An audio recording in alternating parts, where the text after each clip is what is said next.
My name is Ben Fitzsimmons. I am the Associate Director of Programs and Research at the Autry Museum. Thank you all for coming here tonight, or logging in at least. Before we begin the program, we always like to acknowledge that the Autry and many of us are on the ancestral lands of the Gabrielino Tongva, and recognize them and their neighbors, the Tataviam and the Chumash, as the traditional caretakers of this land. So before we begin on to a little bit of housekeeping, please, as you'll see, the chat box is open, but please be respectful in the chat box. Otherwise, we will ask you to leave the program. This is a safe space for everybody.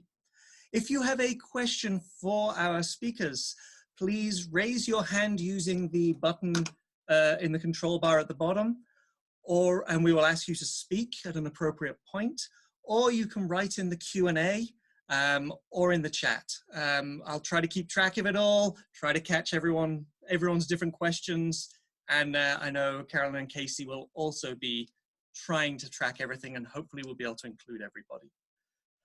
Today's program is associated with the Autry's multi-year gallery initiative, Investigating Griffith Park, which explores the history, present, and future of the park through many community contributions. Hopefully some of you have seen the gallery. The museum is obviously closed at the moment, but once we reopen, I hope you'll come back in and see, because it is ever evolving. It's changing all the time in response to your feedback. That's what makes it a community experience. So we're very pleased to welcome author Casey Schreiner to launch his latest book, Discovering Griffith Park, A Local's Guide. He's been a collaborator on this exhibition since the early days, really, the early planning stages. So we're thrilled to continue working with him on this. If you haven't yet bought your own copy, it is available at the Autry store, which you can reach online at shop.theautry.org. And I'll put that in the chat box in a moment. This is ideal timing to buy the book, as the trails are reopening and we all start thinking about going back outside while staying safe. So as I said earlier, I'm sure Casey will have lots of tips and tricks for that one. Casey will be in conversation with Carolyn Brucken, the Autry's Chief Curator and Director of Research. She is the lead on the Investigating Griffith Park initiative at the Autry, and she has a wealth of information herself on the park. So I think this will be a fascinating discussion. So Casey Schreiner has been a leading figure in the Los Angeles hiking scene since 2006, when he founded the site Modern Hiker. Since then, the site has grown to become one of the most read hiking websites on the West Coast, breaking national news about public lands vandals and offering in-depth trail guides and reporting on outdoor issues facing the West. Schreiner's first book, Day Hiking in Los Angeles, is the most up-to-date hiking guidebook for the area and is now in its third printing. In 2018, he was recognized by the United States Congress for his work connecting communities to the outdoors. Congratulations there. He was also a speaker at the 2018 Outdoor Blogger Summit on the topic of social media and the outdoors, where his writing won Best Advocacy Piece Award. He sits on the board of Nature for All and the Los Angeles Breakfast Club. Schreiner is also an award-winning writer, producer, and presenter who has worked in television, live events, streaming programming, we see, and interactive virtual reality program over the past decade. He lives with his partner Daniel and their pit bull Emmy in East Hollywood, and apparently he's surprisingly bad at camp cooking, which is, I guess, why you're in a kitchen there, maybe? That's why I stick to day hiking things. Okay, I will hand this over to the two of you, and you won't see me again until we have reasons for me to chime in with questions. Perfect. All right. Thank you so much, Ben. I would just like to, again, just acknowledge that the Autry does a great job of doing land acknowledgements for the Tongva Gabrielino people. And it was very important for me to also include a land acknowledgement in my book, Discovering Griffith Park. It's actually the very first thing that you see right after the table of contents. I had it written by Julia Bogany, who's a Tongva cultural officer. So it's kind of a cool thing. I'm really proud that our publisher, Mountaineer Books, went for that and let us do it and put it at the front of the book. I wanted to sort of kick things off a little bit here by reading the preface of the book. It's kind of like the thesis statement for what the book is and why Griffith Park is such a special, unique, and treasured place for Los Angeles. So it's pretty short, and then we'll open up the discussion a little bit. Griffith Park is one of the wildest, largest, and most untamed parks in the United States, and it sits smack in the middle of its second largest city, a place that invented and exported urban-suburban sprawl, the freeway, and the auto-centric strip mall. In the region that brought us the 4-level stack freeway interchange, still causing headaches at the junction of the 101 and 110, a mature male mountain lion has inspired activists to build the world's largest wildlife crossing at Liberty Canyon. Just above Hollywood Boulevard, where it's often easier to see a star on a sidewalk than in the night sky, one of the nation's oldest planetariums has been educating the public about our place in the cosmos for free for generations. Millions of people have seen Griffith Park in films and television, but you'll still find longtime Angelinos who have no idea where it is, what's in it, or how to get there.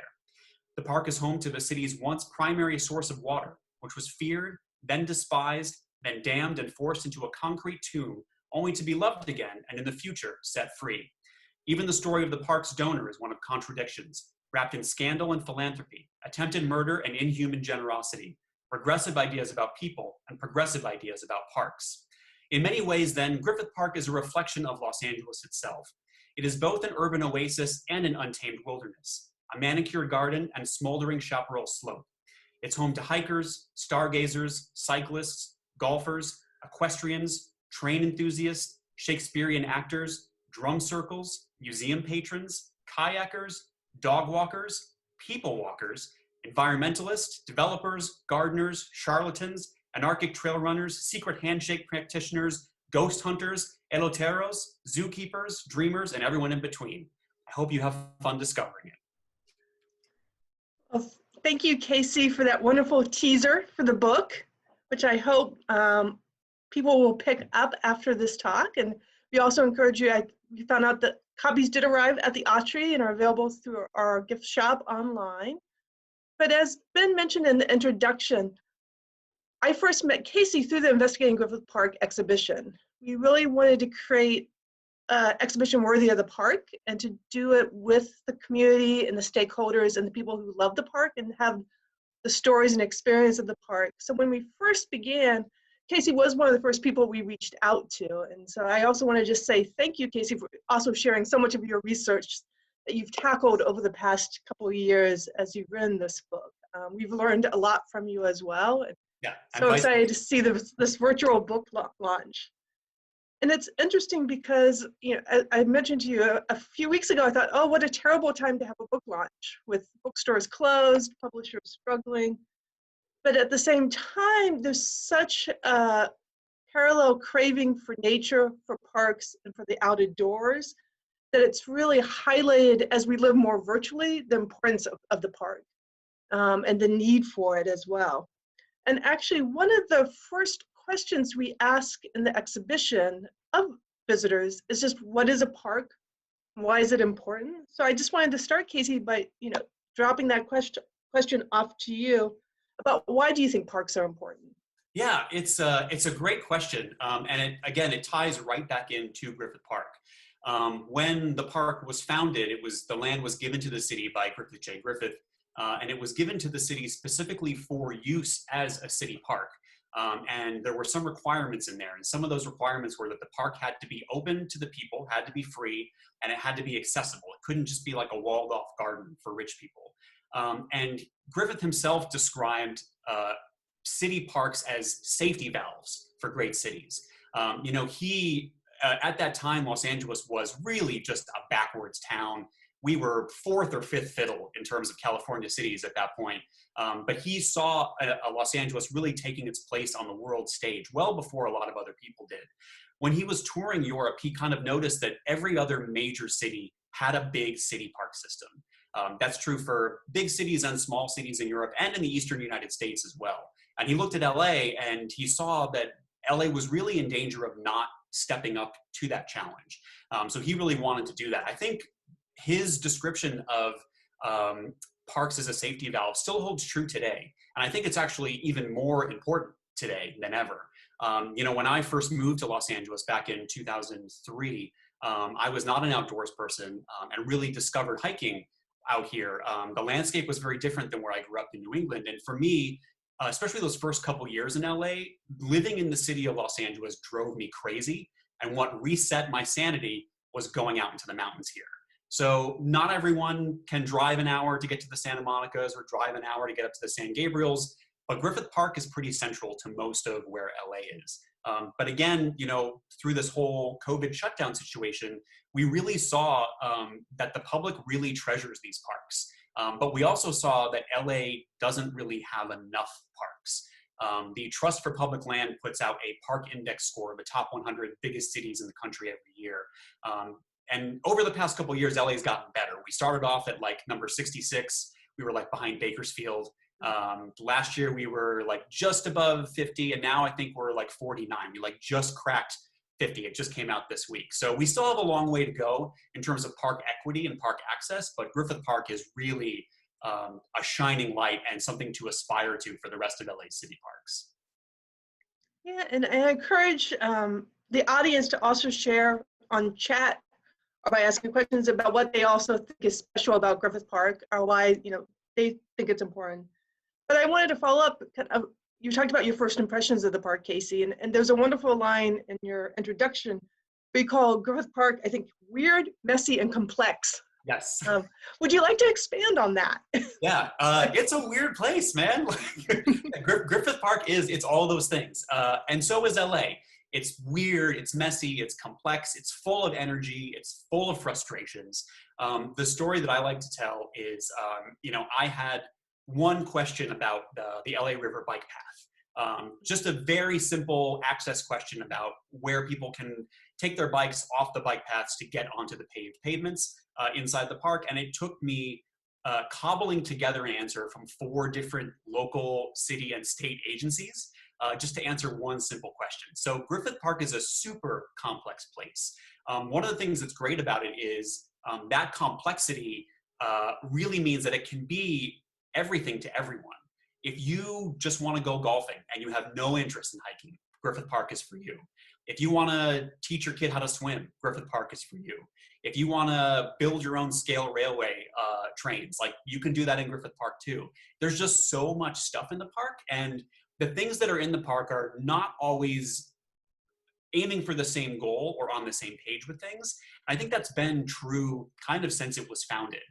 Even Griffith in his book, his 1910 book, Parks, Playgrounds, and Boulevards, he said that Griffith Park is both a manicured garden and a wild, chaparral, rugged backcountry. And it has to be both of those things together, and it should be, because then it's more appealing to a wider range of Angelinos. Did you find tensions between those 2 different needs for the park as you were talking to people, researching the book? Always. You find those tensions throughout the history of the park. From its very beginning, when in that book, Griffith wrote he was really, really angry that the city wasn't taking care of the park the way that he wanted it to be. And initially, when the city first got the park, they basically were just letting people go in and chop down trees, run their livestock through the park, and it was not what he intended it to be as a city park. Throughout the park's history, we see things like the freeways going into the park. The 5 and the 134, they're built inside Griffith Park. That's on park land. That should be parkland for all Angelinos. When the LA River was dammed, that cut off access to the river for the park. And now we're working on reviving the LA River, and we're making great strides, but the fact that there's a freeway and a concrete channel for that river is really going to complicate things. There was also, when we put the Toyon Canyon landfill in the park, a lot of people don't know, there's an actual dump. There's a landfill that's inside the park. And when that was put in, it was seen as a good thing because it was taking less air pollution from trash incinerators. So people, even environmentalists, were on board with that one. And there's always been this sort of conflict about what should be built in the park, what shouldn't be built in the park. Right now, there's an issue with a potential a gondola system, which is not the first gondola system that's been proposed for Griffith Park. There's been 3 separate sort of aerial tramways or gondolas or funicular railways proposed. One of the master plans for one point, I think, pitched the idea of basically over irrigating the park and building like waterfalls and ponds and like playgrounds and picnic areas where people can fish and artificial rivers. There's always been bad ideas for Griffith Park. And I think what it requires is Griffith Park really requires Angelenos and people who care about the park to step up and become active in it. And you also see instances of people stepping up to say, actually, that's a bad idea, here's a better idea, or now we're working on sort of correcting some mistakes that have been made in the park before. So it's always this back and forth, and it really, you know, it's both a literal melting pot for people. It's one of the few places in LA where you can really just rub elbows with all walks of life, and the engagement for the park requires that as well. So you get all sides. You get people who live in very fancy houses in Hollywood Hills fighting with people who are hiking, who are coming up from, you know, Montebello or something like that. There's so many different opinions on what the park should be and what the park should be in the future. And it comes back to, as you mentioned, Griffith J. Griffith's original vision of the park in 1896 was a park for all people. Yes. And for all of Los Angeles. And the fact that we still see that with all its messiness as well as all its challenges is still there. If you go through the park on any weekend, you know, you do see such a cross spectrum of people using the park as well. Right, right. And you've often made the point that, you know, a lot of people don't know Griffith Park. And I want to use that as an opportunity. We're already starting to get some great questions coming up, both in the Q&A and the chat, that have to do everything from history to environment to the practical.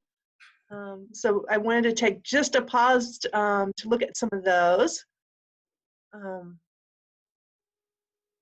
One is about areas of the land still in dispute and expanding the park, as well as, because again, the borders of the park have changed so much over the 125 years that it started as 3,000 acres. It's now well over 4,000 acres. Yes.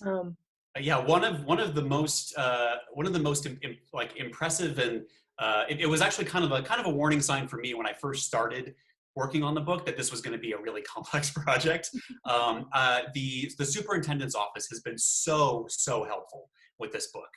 Tracy James and the former superintendent Joe Salace have been really heroic in stepping up and helping me sort of navigate the weird complexity of the park. And when I asked them just a simple question, how many acres are in the park?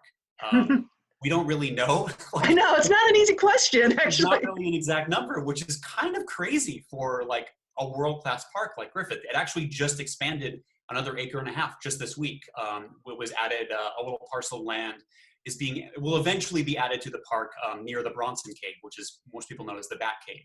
But the park has grown over the years. It's annexed some parts of what used to be the Hollywood Land development.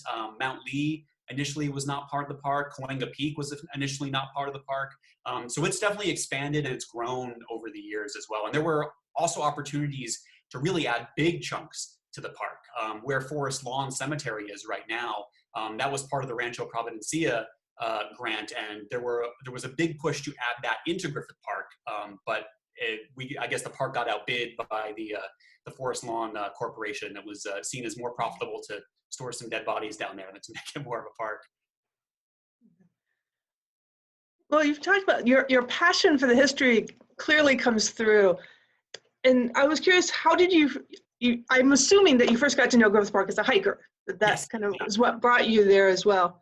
But what kind of pulled you into the history side? How did you first become, is there something that first kind of triggered your curiosity that led you kind of down this historical path? I think, you know, I'm a history nerd who happens to like to hike. So if you have my first book, Day Hiking Los Angeles, you'll see there's a lot of history in that book. There's a lot of good stories and big characters who I made sure to put in that book, because for me, learning the stories about places is one of the things that makes me care more about that place. If you're just looking at a hillside, it can be very pretty, it can be inspiring, it can be restorative and rejuvenating. But if you recognize, oh, there's a story behind this hillside, or this big event happened there, and you want to dig into it a little bit more, it's maybe a thing that will make you care about it a little bit more. I'm the type of person that even if I wasn't writing books about this stuff. If I was hiking with my friends, I would be chewing their ears off about all these stories in the park. That's just kind of the person who I am.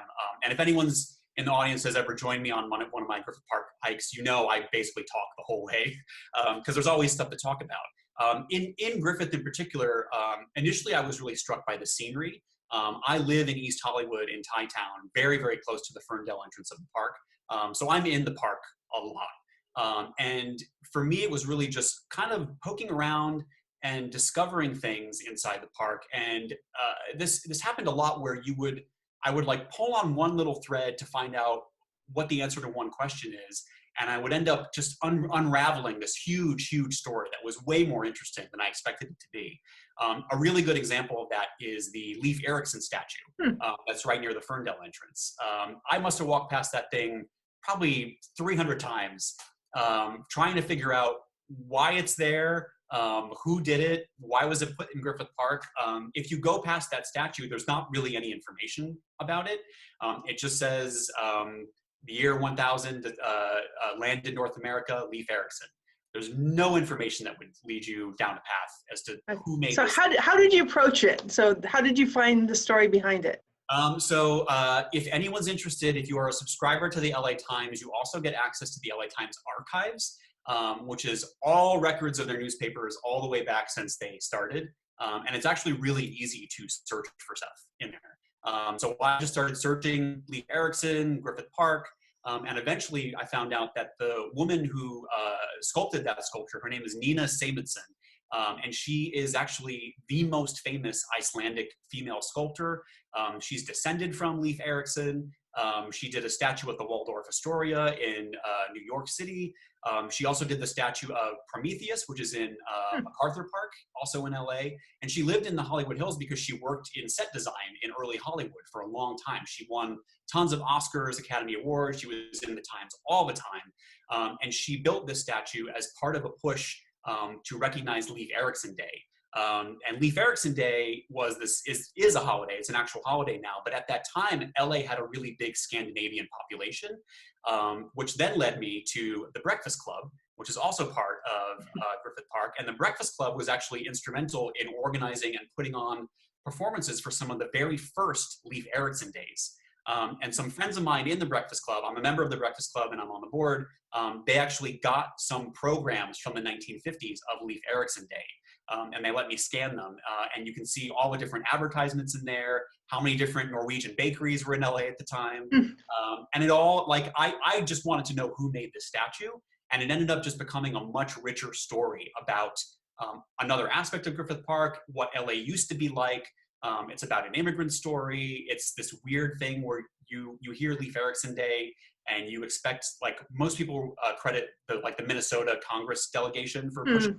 And they actually did get it kind of federally pushed, but it was also really active here in LA, which is, you know, if you're in LA today, you don't really consider LA as having a big Norwegian population or a Scandinavian population. So it's just it's a really interesting story about what LA used to be. And when you hear more stories like that, you think of what LA is now and what it will be like in another 20, 30, 50 years. Yeah, and it's interesting because I think we shared, you know, one of the first things I remember we were talking about was like we were both so appalled and dismayed that so little has been written about Griffith Park. Yes. And that the fact that your book is the first visitor's guide to the park. And we have Mike Ebert's wonderful history, but it's such a rich place that with so little still remains known about it. And partly, I think, because a lot of people don't think of parks as having history. They see it as and most of the history is ephemeral. We have examples of the statues, but a lot of it gets erased, built over, pulled out, you know, rebuilt. And so a lot of this has been kind of residue in kind of people's memories.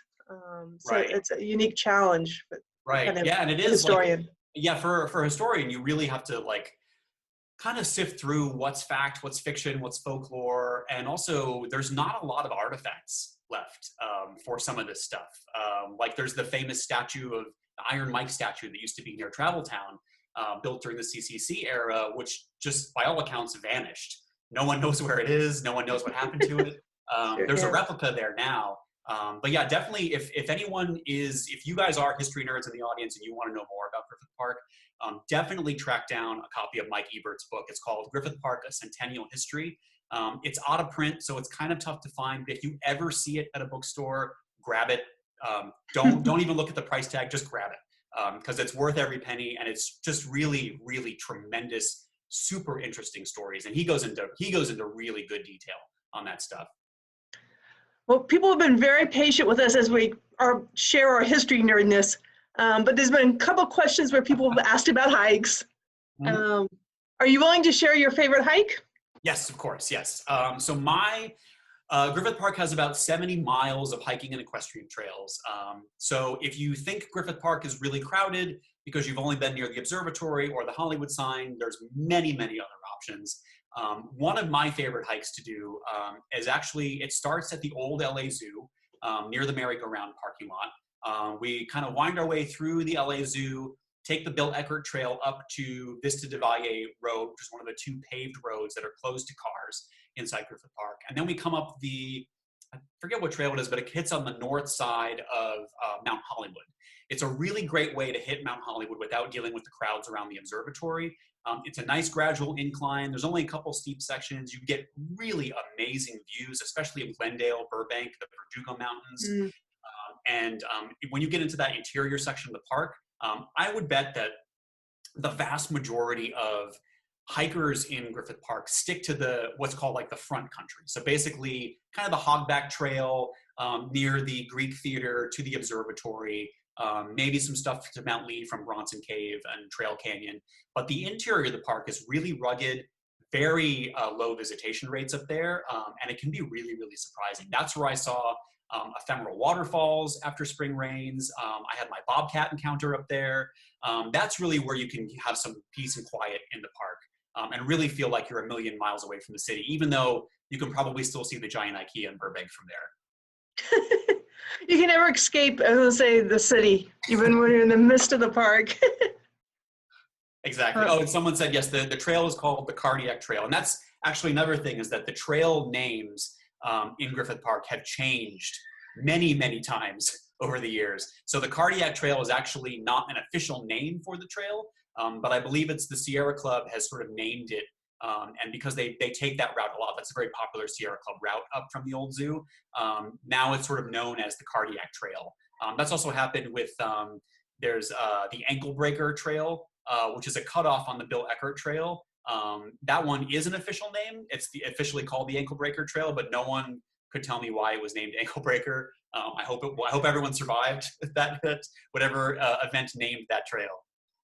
What did you find? Because I think one of the first questions we asked is about the trails do seem so poorly marked. And yes. I also remember talking with Joe and kind of some of the park superintendents that it's relatively recent that they've actually even started marking. Yeah, it's like shockingly recent. I think it was 2016 was when the Cartifact map came out, and that's when they put wayfinding signs kind of all around the park. And still in the interior, there are a lot of trails that are not signed, and there's still some official trails that don't have names on the official Cartifact map, so it can still be pretty confusing even in the middle of the park. But it was a huge, huge deal when those trail signs went up. That was very, very helpful. If you don't know where you're going, it's actually pretty easy to get lost in Griffith Park.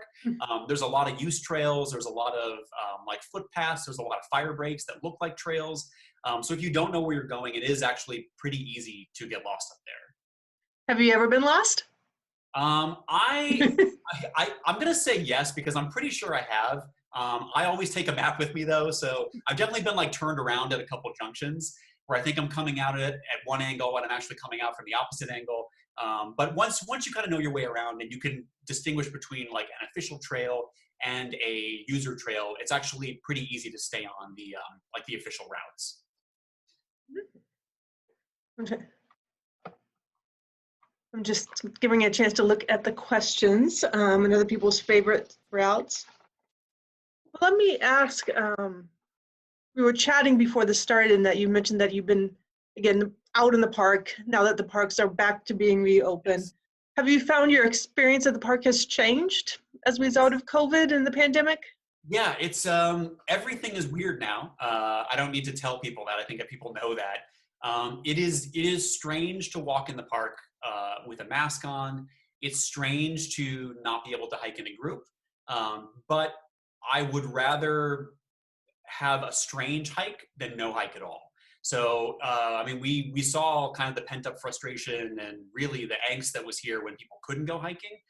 So as long as we are hiking and we're kind of staying aware of what's going on with each other, I think we can do it pretty well. Speaking of masks, I showed you guys this in the beginning.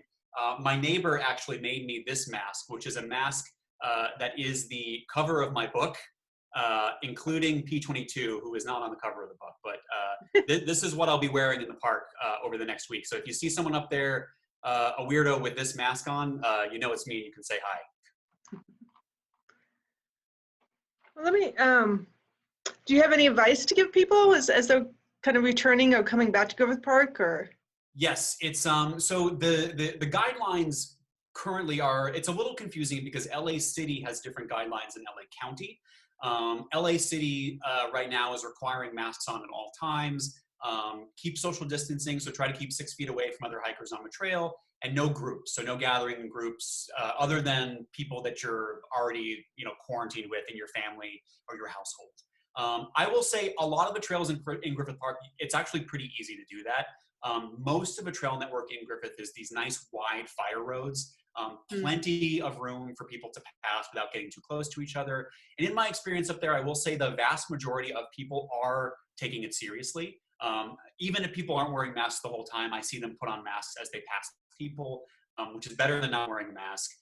Most people are being very polite, very conscientious. So it's actually been really nice to see that. And if people are going up there and they think they can get away with hiking without a mask, I have seen rangers and I have seen them counting. So they are tallying that information. So just please make sure that if you are going to go up to Griffith or to the Santa Monica's or really anywhere, that you check with the rules of what that particular trail are and you follow them, just so that trail doesn't get closed down again. Okay. Well, I want to also return to the book briefly, since that is the star attraction of it is a book launch. So I wanted to just to ask you, you've obviously put a lot of care and attention into the maps in the book. Yes. Do you have a favorite map that you worked on, or that you were particularly proud of, or sweated over? Or? So yeah, the mapping process for this book was very labor intensive. For those that don't know, people see these hiking books and they think, oh, they just like grab this map off of Google Maps and just put it in there. You can't actually do that. The process for this book was I basically had to hike with the GPS device, take that GPS track, print it out on a topographic map, and then hand draw in different colored pens what I wanted the map maker to include, then shipped hard copies of these maps up to the map maker who was based in San Francisco. So lots of room for error, lots of room for miscommunications, but I did get some really nice maps in there. I'm also kind of a cartography nerd.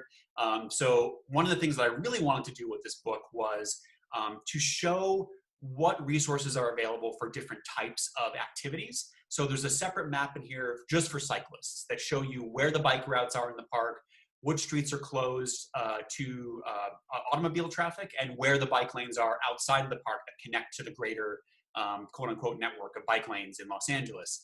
Same thing for the equestrians. All the trails that you can do that are good for horses, where the stables are, where the overpasses are to cross the LA River on both sides.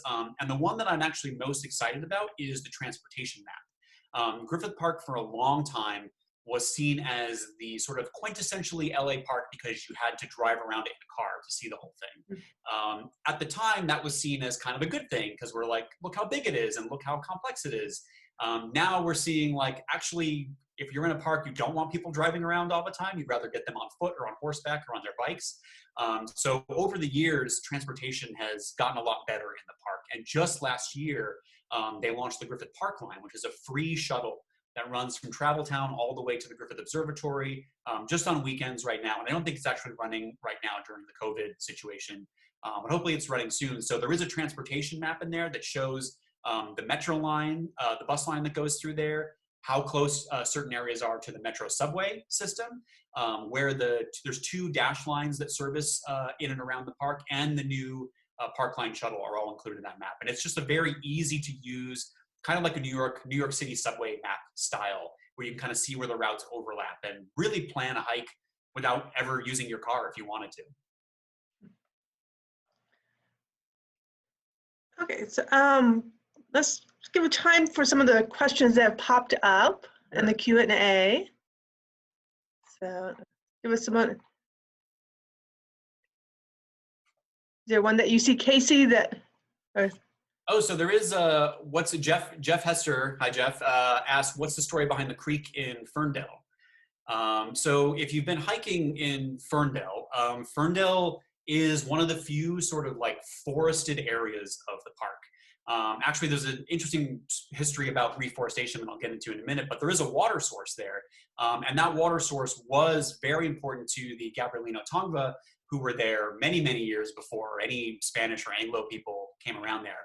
It is a natural spring that's up there, and there's actually a number of natural springs in the neighborhood around Ferndale as well. So most of the time, the bottom part of Ferndale was running kind of year-round. During the dry season, like August, September, October, it can get a little muddy up there and kind of sad in terms of a creek.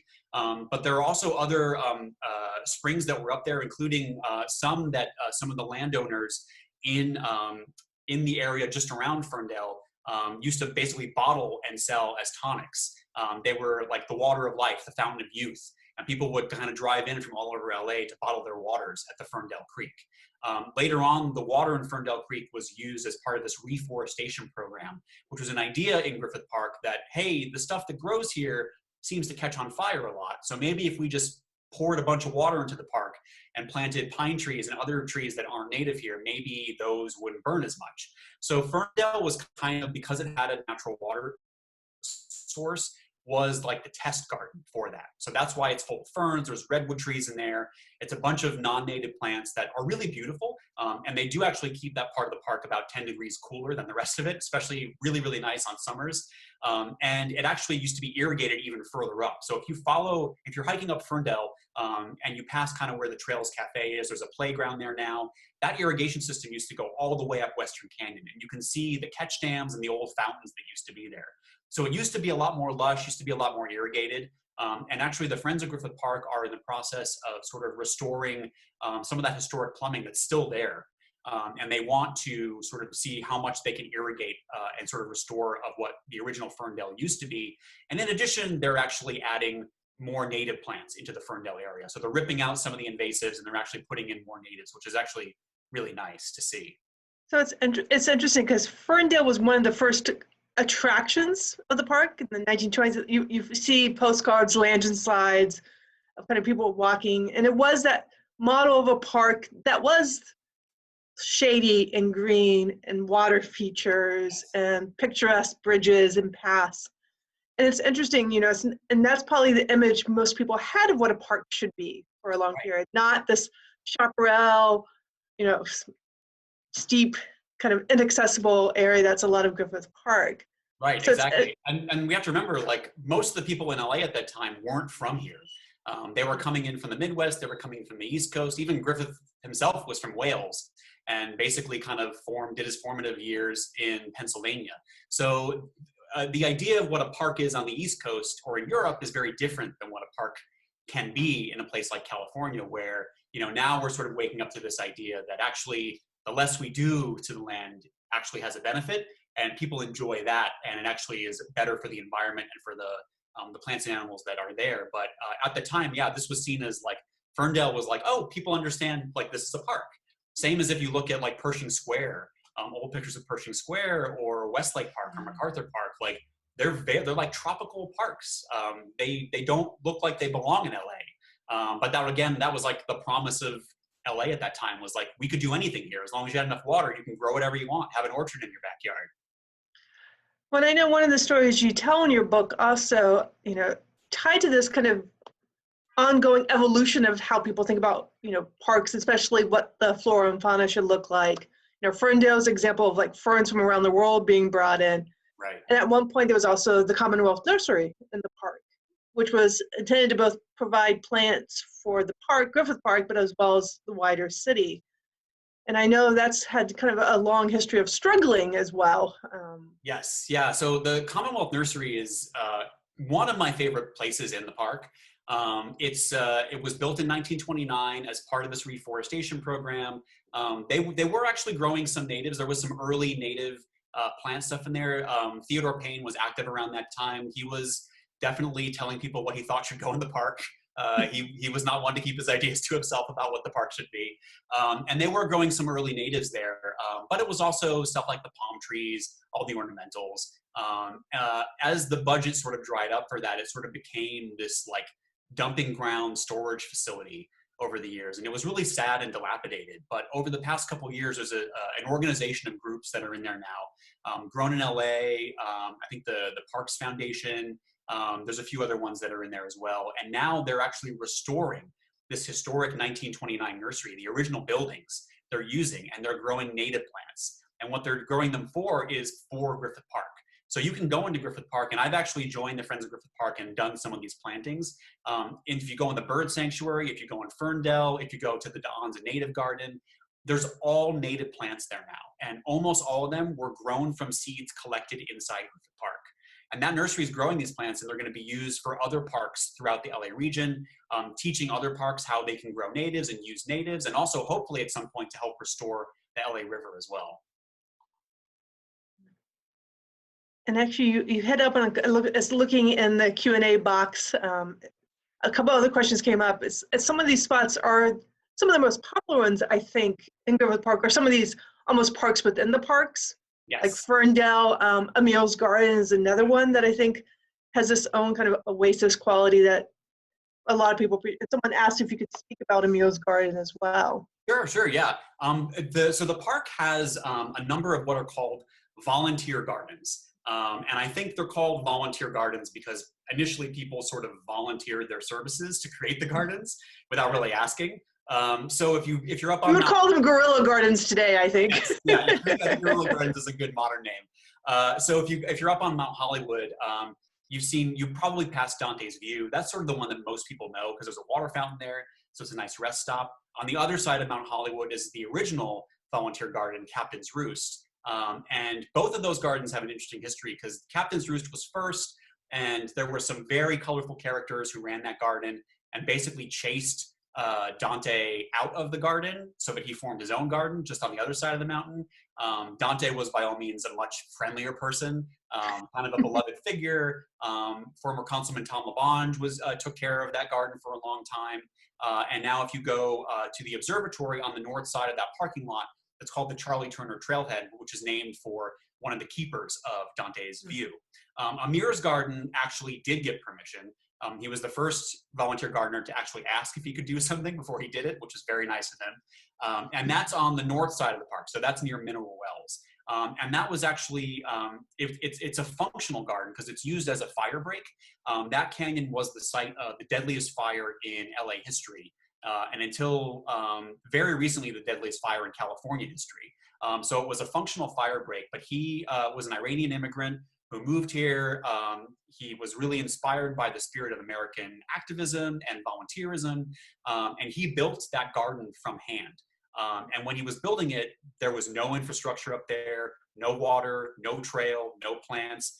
He was a wine merchant. He worked at a wine shop, and then when he was done with work, he would come to the park and haul gallons of water up that steep slope. And if you've ever backpacked with gallons of water in your backpack, you know it's really, really heavy and not fun. So he did all that stuff by hand, and a lot of his hand-built items are still up there. There's bird bats, there's fences, there's seating areas that are back there. That area, it's a really cool place to kind of get lost in. And I actually, in the maps in the book, I actually kind of don't map out all the routes around Amir's Garden because I think one of the best things about it is to sort of wander around it and sort of get lost on your own there. Okay. I saw there was a question about the Ferndale Nature Museum as well. So I'm happy to talk about that. But Carolyn, do you know about that? Did you want to chime in at all, or? I think it's the Ferndale itself. I mean, that's. Yeah. So there was. Yeah, there was, but. Yeah, on the north side, there's a little residence there. It's a small building. It's just after you cross the bridge. With the pedestrian bridge, it just got restored very, very recently. On the left-hand side, before you get to trails, there's a small kind of like Spanish-style building that used to be the Ferndale Nature Museum. Back before Prop 13, Griffith Park had a lot more funding. It had a lot more rangers, and the rangers did interpretive programs pretty often. So one of the rangers lived in that building. It's still a ranger's residence, but there was a museum. I forget what her name was, but she was one of the earlier rangers, and she would guide school children through the Ferndale area, pointing out flora and fauna, telling them the history of the park. And over the years, she figured out that it was easier for her to just walk kids through the park after they had gone to the museum and seen all this stuff. So for a while, there was an actual small museum on the north end of Ferndale. It's been closed for a long time. I don't think there's any plans to open it, and I don't know where all those artifacts went or where those stories went, but hopefully we can track them down for the Autry's exhibit. That's true. If anyone in the audience has any clues towards that, please share or let us reach out to Casey or myself. So.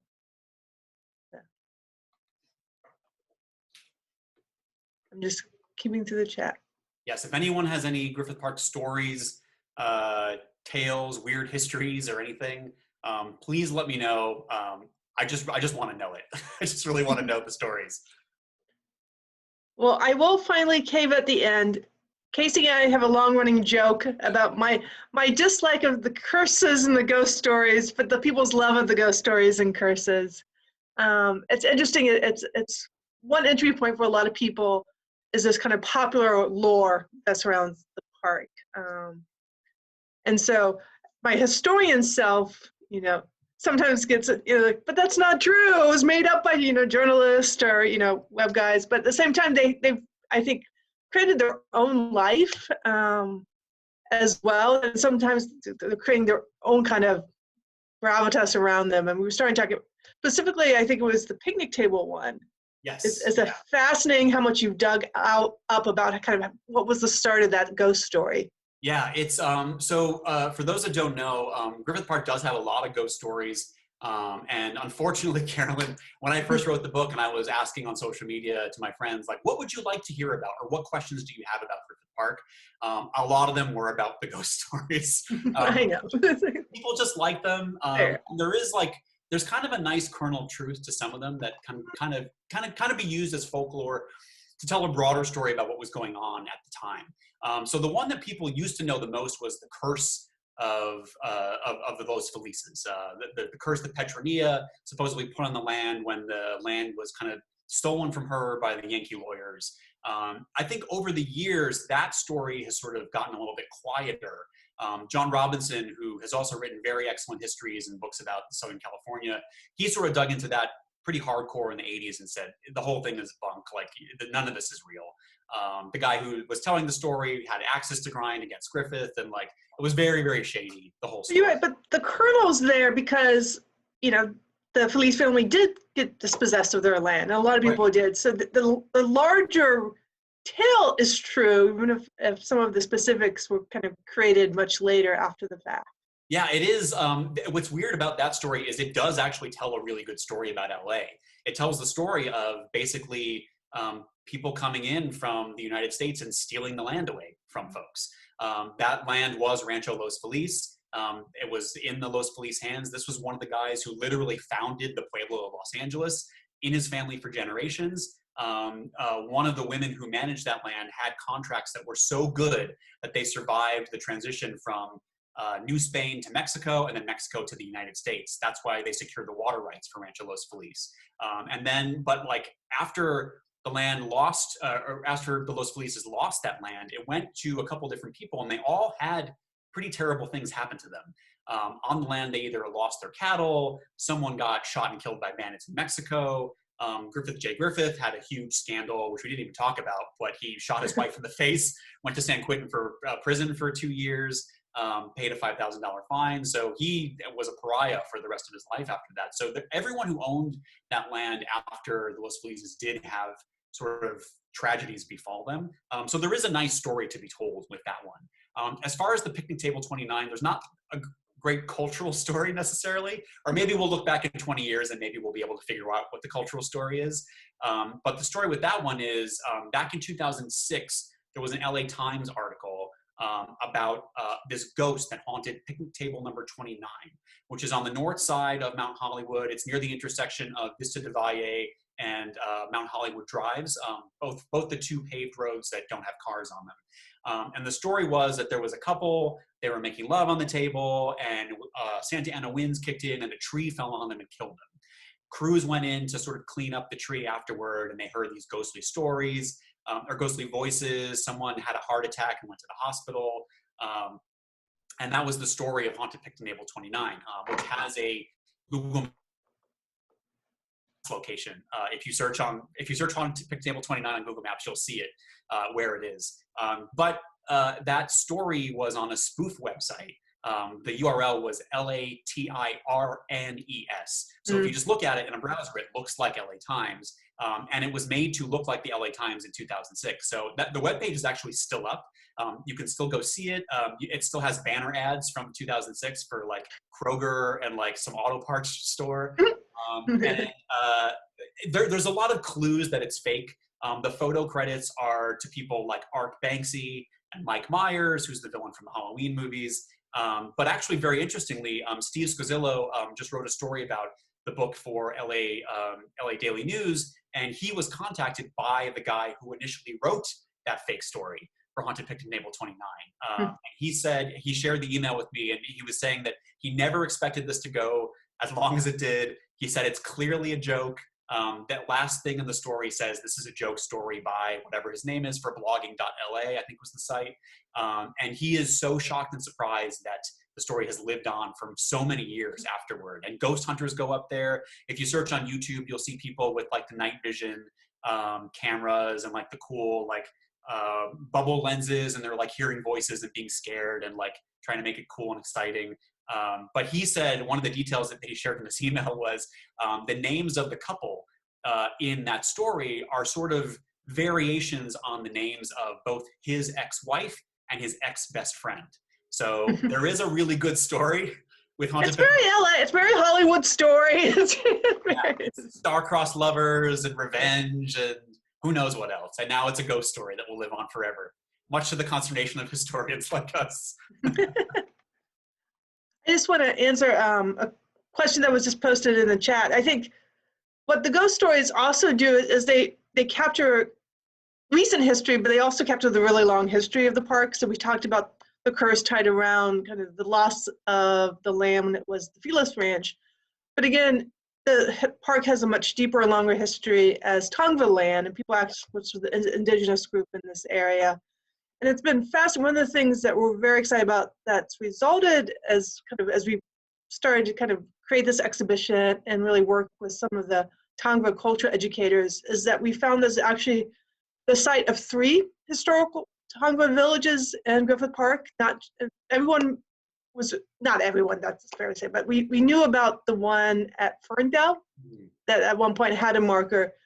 But looking at maps and looking at research and oral histories, we've pretty much figured out there's 2 other sites here as well. So it's been a homeland for people for, time immemorial. And so broadening that view of Griffith Park beyond just the city park, opens up an even additional wealth of stories that are just astonishing.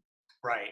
Yeah. So many stories of Griffith Park kind of begin with Griffith J. Griffith. And I think that really does a disservice to the park itself, because the Tongva Gabrielino people were there for generations before anyone else got there. And even the stories of the Spanish landholders are really, really interesting and tell a really good story about LA as well. Well, I'm going to use our last, we've been looking backwards a little bit and kind of the history. I want to look a little bit in the future because we're approaching the 125th anniversary. Next year. So what is exciting you? Where do you see some potential future directions that really excite you for the park, that you see as either new opportunities, new challenges over the next several years? Yeah, I think Griffith Park is a really interesting and exciting place to be involved with. A lot of people visit this park. It's over 10 million a year. It has a huge visitation, and really parts of the park are very heavily used. One of the things I think that's a good direction for the park is this awareness of native flora and fauna. Things like P22, I think, have done a really tremendous job in really waking up a lot of Angelenos to the idea that it's a park, but it's also part of the landscape that's around us. And animals and plants live there and have lived there before us and will live there after us, and they deserve part of this park too. Being aware of native plants is a really good thing that's happened generally over the past 10 years, really. Partially because of the droughts, but partially because I think we're just becoming a little bit more aware of what's here. There's a lot of really cool plants and animals that you can find inside Griffith Park that you would never really expect to be in a city park like that. I'm excited about the LA River Revitalization. I don't know if that's ever going to happen in my lifetime, but I'm fighting the good fight for it. I think it's something that LA really should aim for and really can be proud of. And a really tangible thing that I think is happening now is more people are trying to get around the park without a car. I think the park line is such a great step forward for Griffith Park and for the neighborhoods that surround the park. If we can increase ways to get around the park without a car, and maybe hopefully avoid ways that include building aerial tramways, that would be nice too. That's just my opinion. It's not the Autry's opinion. Do you see that as the next big battle coming? I think that is going to be the next big battle that's coming. And again, for those who are worried about the aerial tramway, it's not the first time this has been proposed for Griffith Park. These ideas have been shot down before. I kind of think they're going to be shot down again, but they do require engagement from people who care about this place and who care about the way Griffith Park is. Where they would want to build this gondola would, I feel, drastically alter some of the last remaining relatively untouched areas of the park. Places where P22 hangs out. I feel like when Griffith said it's manicured gardens, but it's also wild chaparral, I feel like that's the wild chaparral, and we kind of need to leave it alone to be in spirit of what Griffith wanted. And I also hope that people will care more about Griffith Park and become more involved in it. One of the reasons I wrote this book is because I feel like Griffith Park gets overlooked a lot by hikers and by Angelenos in general, who just sort of take it for granted. Over the past couple months, as we haven't been allowed to be in the park, I think people have really shown this outpouring of love and support for the park, and I hope we can channel that into some more sort of tangible activities, whether it's just going to the park, bringing someone who's never been there and showing them some cool stuff, going back to the museums and learning more about the parks once the museums are open, getting involved with the Griffith Park Advisory Board, or just contacting your city councilman. Even if you don't live in the district where the park is, if you go to the park, you're a constituent of the park. And it's your right to bother whoever's in charge of your district to let them know that the park matters to you and you want it to continue for the next 125 years as well. I think, and it's so clear how much people do love and care about this park and have created multiple communities. In that sense, it is very LA that's a lot of people have their park, portion of the park that matter to them and they're very passionate about. And so there's wonderful resources out there for those who are interested in the park. And I do want to ask, because it's been amazing seeing in both in the chat and some of the questions, as people are sharing their stories, their questions, their experience. I do encourage all of you, the Autry does want to collect your stories and your experiences, and there's a couple different ways you can contribute to the exhibition. One is we have going right now a collecting initiative tied to the COVID pandemic, where we want to capture history as it's happening now. So I was teasing Casey, like maybe 6 months down the line, he might want to donate that mask. This might be a museum piece soon. But if you have pictures of yourself in the, what this park means to you during this time, or stories that capture the being outdoors and how that helps get you through these difficult times, we do have an online submission page where you can share your stories or your photographs. So please, we want to build up stories about Griffith Park in this time as well, because it's been so key to people's mental health as well as physical health. Yeah, and I will jump in and just say that the Autry's Griffith Park exhibit is really, really wonderful.